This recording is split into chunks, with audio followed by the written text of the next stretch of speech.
ஆதியாகமத்தில் எடுத்துக்கொள்ளுங்கள். 19ஆம் அதிகாரத்துக்கு வாருங்கள். ஆதியாகமம் 19ஆம் அதிகாரத்திலே ஸ்தோத்திரம் 9வது வசனத்தை நம்ம வாசிக்க போகிறோம். 19ஆம் அதிகாரம் 9வது வசனத்தை வாசிக்கலாமா? அதற்கு அவர்கள் அப்பாலை போ,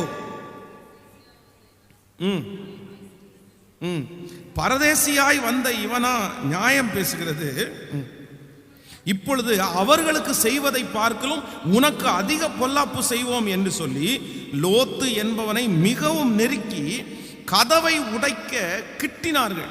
நீங்கள் 31:29 வாசிங்களா? 31க்கு வாங்க.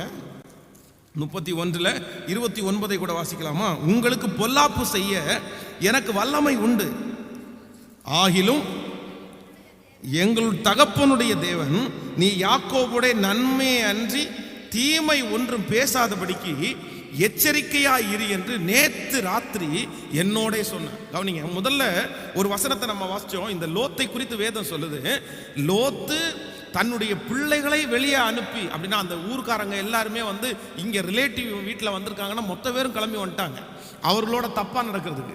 அப்போ இந்த லோத்து வந்து என் பிள்ளைகளை வேணா நான் அனுப்புறேன், நீ வச்சுக்கோ அப்படின்னு சொல்றான். அப்போ அவங்க அப்பாலே போ, நீ பரதேசியா வந்தவன், நீ தான் எங்கள்கிட்ட நியாயம் பேசுறியா அப்படின்னு அந்த ஊர்ல இருக்கிற அத்தனை பேரும் லோத்தை திட்டுறாங்க. நன்றாய் கவனிங்கள், இந்த சோதோம் கொமோரா பட்டணத்தில் இருக்கிற ஜனங்கள் வந்து நியாயக்கேட்டின் மக்கள் என்று யாருக்கு தெரியும்னா லோத்துக்கு முதல்ல தெரியும். ஆண்டவர் பல இடங்களிலே ரட்சிக்கிறார், பல இடங்களிலே அவனை காப்பாற்றுகிறார். அவர்கள் கொடுமையானவர்கள், அவர்கள் பாவத்தை செய்கிறவங்க, அவர்களுடைய அக்கிரமம் வானபரியந்தம் போய் எட்டி இருக்குது. இந்த ஜனங்கள் ஆண்டவருடைய பிள்ளைங்க இல்லை. எல்லாம் தெரிந்தும் நியாயக்கேடு செய்கிற மனிதர்களை விட்டு லோத்து என்ன பண்ணல அப்படின்னா வெளியே வரவே இல்லை. ஒன்று நினைத்துக் கொள்ளுங்கள், ஒருத்தர் நியாயக்கேடு செய்கிறாங்கன்னு தெரிஞ்சதற்கு பிறகு ஒரு டைம் அனுபவிச்சிட்டீங்களா, அதுக்கு பிறகு நீங்க அவர்களிடத்திலே சம்பந்தம் கலக்கிறத நிறுத்தணும். இல்ல அவர் அன்னைக்கு அப்படி பண்ணாரு, இன்னைக்கு அப்படி பண்ண மாட்டாரு, நான் அன்னைக்கு ஏதோ ஒரு சூழ்நிலையில் அப்படி பண்ண வேண்டியதாயிருச்சு பிரதர், இனியெல்லாம் அப்படி பண்ண மாட்டேன், நான் நியாயமுள்ள ஆளு. இந்த மாதிரி பேசுறத ஆண்டவருடைய பிள்ளைகள் என்ன பண்ணக்கூடாதுன்னா, ஒரு விசை ஒரு மனிதன் உங்களுக்கு அநியாயம் செய்வானானால், உங்களுடைய குடும்பத்திற்கு அநியாயம் செய்வானானால் நான் சொல்றேன், அவனை நம்பாதீங்க. என்னைக்குனாலும் திரும்பவும் உங்களை போய் ஒரு சிக்கல்ல மாற்றுறதுக்கு வாய்ப்பு. சொல்லுங்க, சிலருடைய கேரக்டரே அது. சிலரை சிக்க வைக்கிறதுலயே குறியா இருப்பாங்க. அதான் 25,000 ரூபாய் கடன் வாங்கி கொடுத்து அதுல சிக்கியாயிருச்சு, அதுக்கப்புறம் அந்த பணமும் போயிடுச்சு. ஆனா திரும்பவும் போய் யார்கிட்ட தான் நிற்பாங்க அப்படின்னா அவன்கிட்டே போய் நிற்பாங்க. எப்போ ஏற்கனவே அவர் உன்ட்ட 10,000 ரூபாய் ஏமாத்திட்டான், ஏற்கனவே ஒரு 5,000 ரூபாய் ஏமாத்திட்டான், அதுக்கு அவ்வளவு பொய் சொல்றான், அத்தனை ஏமாத்து வேலை பண்றான். ஆனா அத்தனை சொல்லி அவ்வளவு பொய் சொன்னதுக்கு அப்புறம் கூட நீ திரும்பவும் நம்பிட்டு அந்த நியாயக்கேடு அதை குறித்து அவன் வருத்தப்படலை. உன்கிட்ட வருத்தப்படுற மாதிரி நடிக்கிறான், உள்ளுக்குள்ள அவன் சிரிக்கிறான், இவனை ஏமாத்திட்டேன்னு. வருத்தப்படலை, உனக்கு பணம் போனதை குறித்து அவனுக்கு ஒரு கவலை இல்லை. திரும்பவும் போய் நியாயக்கேடு செய்யற மனுஷனுக்கு முன்னாடி நிற்கிறியே. ஏற்கனவே ஒன்றை அப்படியே தூக்கி விட்டு 4 பேர் அடிக்க சொல்லி அத்தனை பேருடைய பழியை வந்து உன் மேல கொண்டு வந்தாச்சு. அந்த மனுஷன் உனக்கு நியாயக்கேடு பண்றான், அவனை விட்டு விலக வேண்டாம். இவன் கூட உட்கார்ந்தா நமக்கு ஆபத்து. நமக்கு என்ன பலன்?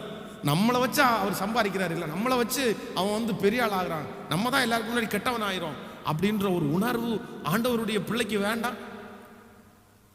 ஒன்று நினைத்துக் கொள்ளுங்கள், நியாயக்கேடு செய்யறாங்கன்னு தெரிஞ்சதுக்கு அப்புறம் ஒரு நிமிஷம் கூட அவங்களோட என்ன பண்ணிக்க கூடாது, கான்டாக்ட். ரெண்டாவது நம்ம ஒரு வசனத்தை வாசிச்சோம், யாக்கோபு தன்னுடைய மாமனார் தனக்கு நியாயக்கேடு செய்யறாருன்னு தெரிஞ்சதுக்கு அப்புறம் அவன் ஒரே ஒரு முடிவு எடுக்கிறான், இனி என் மாமனாரோட நான் என்ன பண்ண மாட்டேன், இனி இருக்க மாட்டேன்ப்பா. 10 முறை அவர் என் சம்பளத்தை மாத்தினார்ல, இந்த 20 வருஷமா அவர்கிட்ட நான் வேலை செய்யறேன், அப்படி இல்லை, இனி நான் இருக்க மாட்டேன், கிளம்புங்க, நம்ம எல்லாரும் கிளம்பிடலாம். இனியும் இருந்தா இந்த மனுஷன் கண்டிப்பா நம்மளை என்ன பண்ண மாட்டான், வாழ விட மாட்டான். இந்த லாபான் அவ்வளவு, யாக்கோவே பெரிய ஆளு, யாக்கோவு பெரிய கில்லாடி. யார? அவங்க அண்ணனையே வந்து ஒரு வழி பண்ணவர் தான், அவருக்கே இவர் பாருங்க, அது எப்படிப்பட்ட கில்லாடியா இருப்பார் அந்த மாமனார். ஆனா வந்து யாக்கோபு ஒரு முடிவெடுத்தான், இல்லை கரெக்டா இருக்கணும், இவர் நியாயக்கேடு உள்ளவர், இவர்கிட்ட நியாயக்கேடு இருக்குது, இப்படி இருந்தால் நம்முடைய வாழ்க்கை ஒன்றும் இல்லாமல் போயிடும். அப்போது நம்பர் 3, மூன்றாவதாக, நியாயக்கேடு உள்ள மனிதனிட்ட உடனே நீங்கள் என்ன பண்ணிடுங்க அப்படின்னா விலகிடுங்க, வெளியே வந்துருங்க. நீங்கள் ஒரு வசனத்தை கூட வாசிக்கலாம். 1 சாமுவேல் 23ஆம் அதிகாரத்தை எடுத்துக்கொள்ளுங்கள். 1 சாமுவேல் 23ஆம் அதிகாரத்தில் 23ஆம் அதிகாரம் 9வது வசனத்தை கூட வாசிக்கலாமா? 23ஆம் அதிகாரம் 9வது வசனம். தனக்கு பொல்லாப்பு செய்ய சவுல் எத்தனம் பண்ணுகிறான் என்று தாவீது அறிந்தபோது ஆசாரியனாகிய அபியத்தாரை நோக்கி ஏபோத்தை இங்கே கொண்டு வா என்றார். அப்பொழுது தாவீது, இஸ்ரவேலின் தேவனாகிய கர்த்தாவே, சவுல் கோயிலாவுக்கு வந்து என் நிமித்தம் பட்டணத்தை அழிக்க வகை தேடுகிறான் என்று உமது அடியானாகிய நான் நிச்சயமாய் கேள்விப்பட்டேன். கவனிங்க, இங்கே சவுல் ஒரு துன்மார்க்கனாய், இல்லைன்னா சவுல் வந்து ஒரு நியாயக்கேடு அற்றவனாய் இருக்கிறான் என்று தாவீதுக்கு தெரிஞ்சிருச்சு. அவனுடைய ராஜா நியாயக்கேடா இருக்காரு, இவர் சரியில்லை அப்படின்னு தெரிஞ்சதுக்கு பிறகு தாவீது ராஜா கிட்ட இருக்கிறதுக்கு விரும்பவே இல்லை. இல்லை இனி உங்ககிட்ட இருக்க முடியாதுப்பா. இத்தனைக்கும் சவுலை பொறுத்த அளவில் பச்சோந்தி மாதிரி, அப்படின்னா உள்ளுக்குள்ள ஃபுல்லா வஞ்சகம், ஆனா வெளியே என் மகனே எங்க இருக்க, என்னடா தாவீது சாப்பிட்றதுக்கு வரலையா, தாவீது விருந்துக்கு வரலையா, இந்த மாதிரி என் பொண்ணை உனக்கு கல்யாணம் பண்ணி தரலாம்னு நினச்சிருக்கிறேன், ஆனால் சும்மா ராஜாவுனுடைய பொண்ணை நீ சும்மா கல்யாணம் பண்ணேன்னா உன்னை ஊருக்காரங்க தப்பாக பேசுவாங்க, அதனால இது எனக்காக இல்லை, உனக்கு என் பொண்ணை கட்டுறதுக்கு சகல தகுதியும் இருக்குது, ஆனால் எல்லாரும் பார்க்குறாங்க, அதனால நீ போய் பெலிஸ்தியருடைய நுனித்தோளில் ஒரு 100 வாங்கிட்டு வா அப்படின்னு சொல்லி, ஏன்னா அவர்கள் இவனை கொன்றுவாங்கன்ற ஒரு ஐடியா பண்ணி அழகாக அனுப்புகிறான். அதில் பார்த்தீங்க அப்படின்னா நீ 100 தானே கட்ட, நான் 200 கொண்டு வருவேன்னு சொல்லிட்டு அவன் அப்படியே டபுளாக கொண்டு வர்றான். இதுலையும் தப்பிச்சிட்டானா, சரி பரவாயில்ல, நம்மகிட்ட பிள்ளையே பேசி கரெக்ட் பண்ணி அப்படியே படுத்து கிடக்கும்போது கொல்லலாம். இப்படி தாவீதை கொல்லுவதற்கு சவுல் நிறைய எத்தனம். இத்தனைக்கும் தாவீது சவுல் ராஜாவுக்கு ஒரு தீமையும் செய்யல.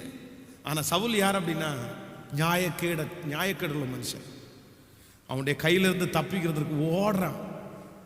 அப்போ சில நேரங்களில் ஆண்டவருடைய பிள்ளைகள் நியாயக்கேடு செய்கிற மனுஷனுக்கு முன்னாடி நம்ம என்ன பண்ணக்கூடாது, நிற்கவே கூடாது. நின்னீங்கன்னா நீங்க தான் பாதிக்கப்படுவீங்க. இல்லை அவரை கட் பண்ண முடியல, அவரை விட முடியல, அவர் எனக்கு ரொம்ப சொந்தக்காரராக இருக்காரு, அவர் தான் என்னை தூக்கி விட்டாரு, அவர் தான் எனக்கு பணம் கொடுத்தாரு. அவங்க பணம் கொடுக்கலாம், தூக்கி விடலாம், எப்படி படலாம்.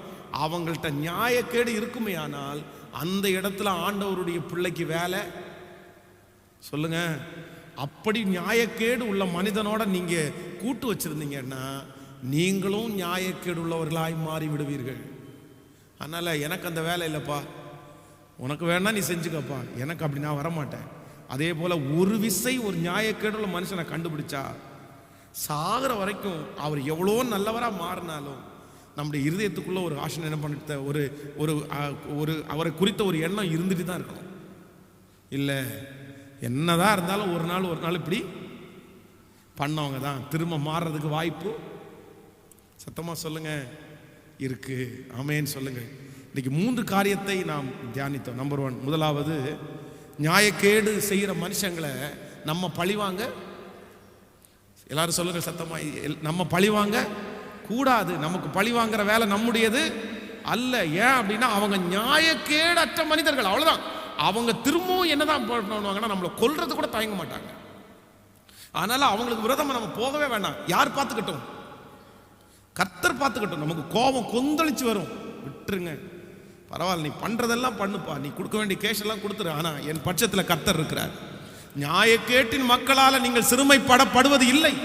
ஆண்டவர் உங்களுக்காக வழக்காடுவார், நிற்பார். நம்பர் 2, ரெண்டாவதாக, நியாயக்கேடு செய்கிற மனிதர்களுக்காக நீங்கள் தினமும் என்ன பண்ணணும்னா ஜெபிக்கணும். ஆண்டவரே, நியாயக்கேடு செய்கிற மனுஷன் என்னையும் என் குடும்பத்தை என்ன பண்ணக்கூடாது, அவன் என் வழியாய், துஷ்டன் என் வழியாய் என்ன பண்ணக்கூடாது, வரக்கூடாது, கடந்து போகக்கூடாது, என் பிள்ளைகளை தொடக்கூடாது, அவங்க அப்படியே போட்டும்.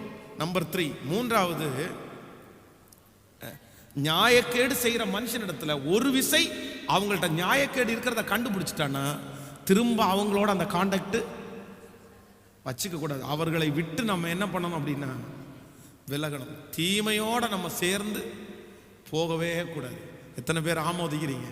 ஸோ இன்றைக்கு ஆண்டவர் கொடுத்த வாக்குத்தத்தம் மிகவும் நல்ல வாக்குத்தத்தம். நியாயக்கேட்டின் மனிதர்களால் நீ இனி சிறுமைப்படுத்தப்படுவது இல்லை. ஹல்லேலூயா. நான் ஆண்டவரிடத்தால் தான் கேட்குறேன், ஆண்டவரே, இந்த ஊழியம் ஆரம்பிச்சதுலேருந்து இத்தனை நாட்களும் எத்தனையோ நியாயக்கேடு செய்கிற மனிதர்களால் நாங்கள் தாக்கப்பட்டிருக்கிறோம், கஷ்டப்பட்டிருக்கிறோம். ஆனால் கர்த்தர் இனி ஒரு சொந்தமான ஒரு திருச்சபையை கொடுத்து, சொந்தமான ஒரு ஆலயத்தை கொடுத்து, சொந்தமான ஒரு இடத்தை கொடுத்து, இனி நியாயக்கேடு செய்கிறவங்க யாரும் அந்த வழியை வராதபடி கர்த்தர் நம்மையும் நம்முடைய திருச்சபையும் ஜனங்களையும் காப்பாராக. ஹல்லேலூயா. பதட்டத்தோடு ஒவ்வொரு ஆராதனையும் செய்து முடிக்க வேண்டிய சூழ்நிலையில் இருந்திருக்கிற எத்தனை நாட்கள் பதட்டத்தோடு. கடந்த சில வாரங்களில் கூட ஞாயிற்றுக்கிழமை ஆராதனைக்கு வந்த ஒரு வாலிப தம்பியை பிடிச்சி அடித்து, அவன் ரொம்ப நல்ல தம்பி, ஒரு தீமை கூட செய்ய மாட்டான், யாருக்கும் எந்த தீமையும் செய்ய மாட்டான், அடித்து காதெல்லாம் பார்த்தீங்க அப்படின்னா அவனுக்கு ரெட் ஆகி, ரொம்ப நல்ல பையன். அவனுடைய ட்ராக்ஸ் எல்லாம் போட்டு கிழிச்சு, அவன் பேகெல்லாம் தூக்கி போட்டு சர்ச்சுக்கு முன்னாடி போய், என்னடா ஏன் இப்படி பண்ணீங்க அப்படின்னு கேட்டால், உங்களை தெரியுமான்னு கேட்டால் தெரியாதுன்னு சொல்லிட்டான், அதனால் அடிச்சிட்டோம் அப்படின்றான். ஏன் என்ன தெரியாதுன்னா அடிச்சிடுவீங்களா? ஆமாம், உங்களை தெரியாதுன்னு சொன்னா இல்லை ஃபாதர், தெரியும்னு சொல்லிக்க வேண்டியதானே. அப்படின்னா நீ ஏன்டா பாஸ்டர் தெரியும்னு சொல்ல வேண்டியதானே, இப்போ உங்களுக்கு ஏதாவது பிரச்சனை ஆயிருன்றதுக்காக நான் அதை சொல்லலை அப்படின்றான். அவ்வளோ அடிச்சிட்டாங்க. அப்போ நியாயக்கேடு, நம்ம என்ன தீமை போகிறோம், அவங்க என்ன செஞ்சோம், நம்ம அவங்களுக்காக ஜபந்தான் பண்ணிட்டு இருக்கிறோம். அதனால் நம்ம ஊழியம் செய்கிற இடம் ரொம்ப நியாயக்கேடாச்சோம். எங்கே ஒரு நியாயம் கூட இல்லை, அவங்க பண்ணுறதா நியாயம். அடிக்கிறாங்க, உடைக்கிறாங்க, உதைக்கிறாங்க, கேட்குறதுக்கு யாருமே இல்லை, நம்மளும் எதுவும் கேஸ் கொடுக்குறது இல்லைன்னு உடனே அவங்களுக்கு இஷ்டம் போல. ஆனால் நான் இன்றைக்கு காலையில் இந்த வாக்கு தத்தத்தை உங்களுக்காக மட்டும் இல்லை, எனக்காகவும் கர்த்தர் பேசினார்னு நான் நம்புகிறேன். இனி நியாயக்கேடு செய்கிற மனுஷர்களால் சிறுமைப்படாத அளவிற்கு கர்த்தர் அவர்களை பார்க்கல உன்னதமான இடத்துல, பெரிய இடத்துல நமக்கு ஒரு சொந்தமான இடத்தை கொடுத்து திருச்சபை மட்டும் கட்டிட்டோன்னு நான் நம்புகிறேன். கர்த்தர் அவர்கள் உள்ள என்றாகிறதுக்கு ஒரு பெரிய பயத்தை கர்த்தர் தருவார். ஹல்லேலூயா. ஆண்டவர் அப்படி செய்யணும், நம்மளை உங்களை ஒவ்வொருத்தரையும் அப்படி கர்த்தர் செய்யணும். நான் நம்புகிறேன் உங்கள் ஃபேமிலி ஆண்டவர் அப்படி தான் செய்வார். இனி நியாயக்கேடு செய்யணும்னு நினைக்கிறவங்க உங்களை பார்த்து பயப்படுற அளவிற்கு கர்த்தர் அவர்களுக்கு முன்பாக உங்கள் தலையை கர்த்தர் நிமிர பண்ணணும். இல்லை, இவனுக்கு விரோதமாக நம்ம பேச முடியாது, இவனுக்கு விரோதமாக நம்ம போக முடியாது அப்படின்னு அவங்க சொல்லணும். ஆமேன்னு சொல்லுங்கள். எழும்பி நிற்கலாமா கர்த்தர் சமூகத்தில், எனக்கு இந்த வாக்குத்தத்தம் நிறைவேறணும் ஆண்டவரேன்னு சொல்லுங்க. எனக்கு இந்த வாக்குத்தத்தம் வேண்டும், நானோ என் பிள்ளைகளோ நியாயக்கேடு செய்கிற மனிதர்களால் சிறுமைப்படக்கூடாது என்று நீங்கள் கர்த்தரிடத்தில் கேளுங்கள். நமக்கு பாதுகாப்பு அவர்தான், நம்மை நடத்துகிற கர்த்தர் அவர்தான். ஹல்லேலூயா. உனக்கு விரோதமாய் உருவாக்கப்படும் எந்த ஆயுதமும் அது வாய்க்காதே போகும். உனக்கு விரோதமாய் ஒரு வழியாய் வருகிறவர்கள் அவர்கள் ஏழு வழியாய் ஓடி போவார்கள். 7 வழியாய் ஓடி போவார்கள். சொல்லுங்க, கையை மேல உயர்த்தி சொல்லுங்க, சத்தத்தை உயர்த்தி சொல்லுங்க. நியாயக்கேடு செய்கிற மனிதர்கள் கையில இன்னும் ஆண்டவர் உங்க குடும்பத்தை ஒப்பு கொடுக்க மாட்டாரு. ஜெபம் பண்ணுங்க, நல்லா ஜெபம் பண்ணுங்க. ஆண்டவரே, அந்த துஷ்டனுடைய கைக்கு என் குடும்பத்தை மீட்டு கொள்ளுங்கப்பா, அந்த துஷ்டனுடைய கைக்கு எங்களை மீட்டு கொள்ளுங்க ஆண்டவரே. சொல்லுங்க சத்தத்தை உயர்த்தி. தகப்பனே, உங்களால மட்டும்தான் முடியும், உங்களால மட்டும்தான் செய்ய முடியும். நீர் நல்லவர், நீர் வல்லவர். ஹல்லேலூயா. நீர் பெரியவர் ஆண்டவரே, உங்களாலே செய்ய முடியாத அதிசயமான காரியம் ஒன்றுமே இல்லை. சொல்லுங்கள் ஆண்டவரே, உங்களால செய்ய முடியாது என்ன இருக்கு ஆண்டவரே? ஹல்லேலூயா. எங்கள் சிறுமையை பார்க்கிற கர்த்தர், எங்களுடைய ஆண்டவரே அவமானங்களை பார்க்கிற கர்த்தர். ஆண்டவரே, எங்களுக்கு பலன் உண்டு ஆண்டவரே, எங்களுக்கு பலன் உண்டு, எங்களுக்கு பணம் உண்டு, எங்களுக்கு திறமைகள் உண்டு. ஆனால் அப்பா, நாங்கள் உம்மையே நம்பி இருக்கிறோம். இந்த யுத்தம் எங்களுடையது அல்ல, இந்த யுத்தம் உம்முடையது. இந்த யுத்தத்தை செய்ய போகிறவர் நீர். சொல்லுங்கள் ஹல்லேலூயா. நான் உனக்காக யுத்தம் பண்ணுவேன் என்று சொன்னீரே, நான் உனக்காக வழக்காடுவேன் என்று சொன்னீரே, நீ அமைதியா இரு என்று சொன்னீரே ராஜா. அதனால தான், நீங்க சொல்றதுனால தான் நாங்க அமைதியா இருக்கிறோம் அப்பா. உங்க வார்த்தையை கேட்டுதான் நாங்க அமைதியா இருக்கிறோம் ஆண்டவரே. அதனாலதான் அமைதியா போறோம். ஆனா அமைதியா போக போக போக தலை மேல, என் பிள்ளைகளுடைய தலை மேல எவ்வளவு பாரத்தை தான் சுமப்பாங்க, எவ்வளவு பாரத்தை தான் எடுத்து வைப்பாங்க. அந்த நியாயக்கேடு செய்கிற மனிதரை தொடமாட்டீரா, இப்பொழுது தொடமாட்டீராப்பா ஆண்டவரே. அந்த மனைவியை அவர் படுத்துற பாட பாருங்க ஆண்டவரே. அந்த கணவனார் அந்த மக படுத்துற பாட பாருங்கப்பா, அந்த பிள்ளைய படுத்துற பாட பாருங்கப்பா. எத்தனை நியாயக்கேடு.